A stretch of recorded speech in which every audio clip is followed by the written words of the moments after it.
Welcome to Street View for January 2019. Today, we've got the year-ending results for the Toronto Real Estate Board's year-ending performance 2018. We're going to talk about what's happened in the market in the month of December, as well as the historical perspective. We're going to do a deep dive on what is relevant for year-to-date and what the year ahead holds. And we're going to talk about the brand new listing that I'm broadcasting from today. It is 549 King, and it is awesome.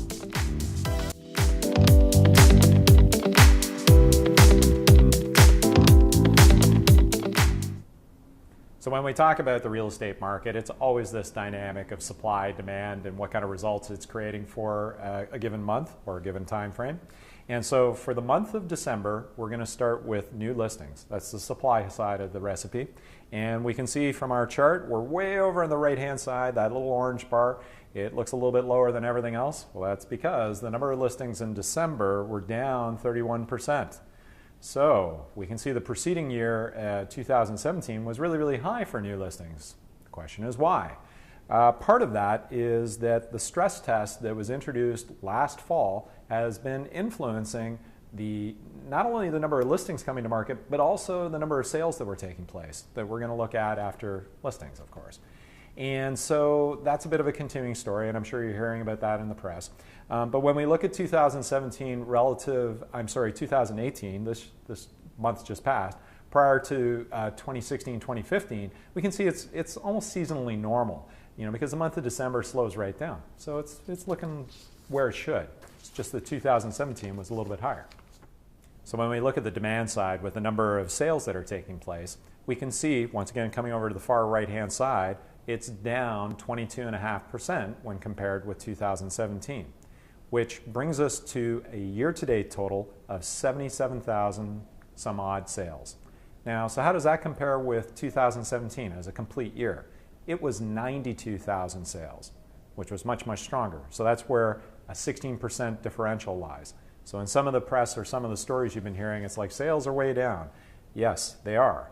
And so let's take a historical perspective on that for a second. And if I look back 10 years, in 2008, that's the last time we were trading 75,000 transactions in a given year. And that's the year after, or the year of, the global recession and the downturn in our market.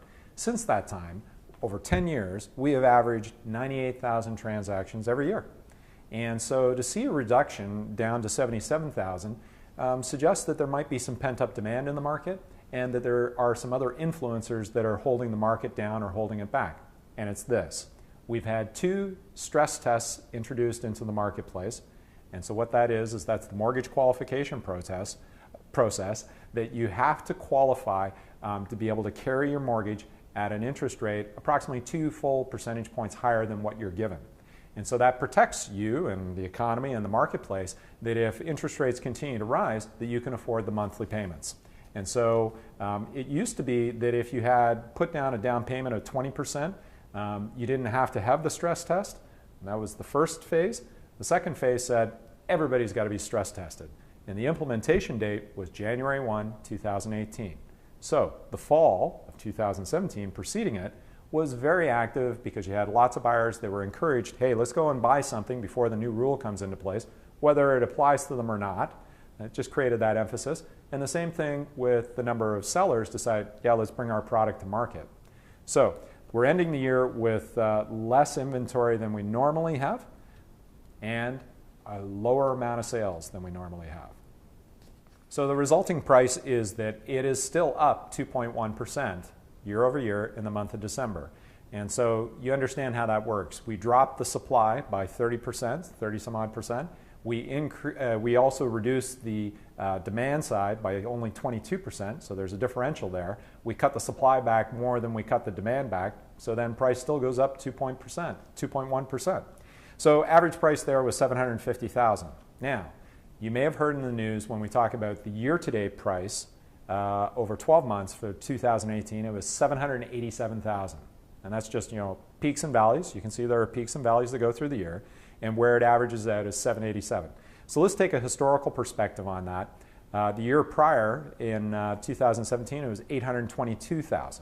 So 2018 is still the second best, and we can see that from the historical chart here. We look back to January 1995, and as we watch the trend line there and we see the little divot in the middle there, the little speed bump, that is the 2008 recession. And then since then, we've been on a strong march all the way up to that peak in 2017. And that was all about affordability in the marketplace, that interest rates were so low that everybody had affordability. House pricing could only do what it would naturally do. It would just keep going up and up and up. And it was a perception, I think, in the marketplace for all of us that we didn't know where that price was going to go. So best do something now, because who knows where it's going to go later. And we see the health of our market has been so strong for so long that it'll continue. So now we get through that little blip in 2017, a quick run up and then a quick correction. And since that time, it's been very moderate. And so some might say, are we on the tip of a downtrending market? And I would suggest not. I don't believe that we have the fundamentals for that. And I think we'll talk a little bit more about that, but I wanted to provide that historical reference, and I wanted to talk about the correction in the market is the spike was unsustainable, 2 stress test implementations, and then 5 interest rate increases since that time. That's why the market is very, very flat and performing the way it is. And I think that those reasons alone have caused a lot of people to take a step back from the process. And so I think to that end, there might be a little bit of pent-up demand. For first-time buyers, they're waiting a little bit longer, saving a little more money. For empty nesters, they're saying, maybe I missed the peak. I should hold on. I should wait. I don't know what I'm going to do. But, you know, life carries on, and that underlying motivation fuels the market. And that's a fundamental that never changes. So, hey, here's another interesting historical perspective, because we're dealing with a year-end synopsis. Look at this slide. This goes all the way back to 1973, where guess what the average price of a home was in the Greater Toronto Area? How about $40,000? That's right, an average price of a home in 1973 was $40,000. And just last year, we talked about it was $787,000. And once again, you can see there's a speed bump along that curve. In the late 80s, early 90s, that was the speculation and run up in the marketplace. Completely different economics, fundamentals, different regulations and safeguards and regulatory controls. So it's a much different scenario. And from previous episodes, I've told you, that's also the era of double-digit interest rates. Can you imagine having a mortgage at 17 or 18%? That's when it happened, right there. And since that time, we had a slow, gradual, protracted revitalization of the market through the 1990s. But since the 2000s have started, it's been this slow and steady growth. And, you know, in the last 3 years, we've seen some phenomenal growth. And I think it's the underpinnings of what Toronto is and what it's becoming and what our world is becoming that keeps it at that level. And so I thought that was a really great piece of historical reference. So next, we're going to talk about where do we go from here and what does 2019 look like. So to help us with that, we're going to take a quick look at the key economic indicators. And we're looking at real GDP growth is up to 2% for the third quarter. We've got Toronto employment growth at 0.7%. It's relatively flat, but it shouldn't really be climbing too quickly or dropping too quickly. So steady Eddie there. We have the unemployment rate at 6.2%, which I know is historically below average. I would suggest the inflation rate for the month of November, 1.7%. It's the target rate is 2% for the Bank of Canada, and so that's why the opinion in the marketplace now for money managers and economists, et cetera, is that the Bank of Canada needs to factor in, you know, our overall economic wellness and what's happening in Western Canada with resources and balance out our economy. That combined with the people that are running the government south of the border are having a tough time of it. So that uncertainty perhaps will keep interest rates where they are. Failing that, the speculation is that interest rates will be increased 3 more times this year. So just bear that in mind. So Bank of Canada overnight rate is sitting at 1.75 after the 5 increases that we talked about, 5 quarter-point increases. And then we have mortgage rates for 1 year, 3 year, 5 year. And those are posted rates.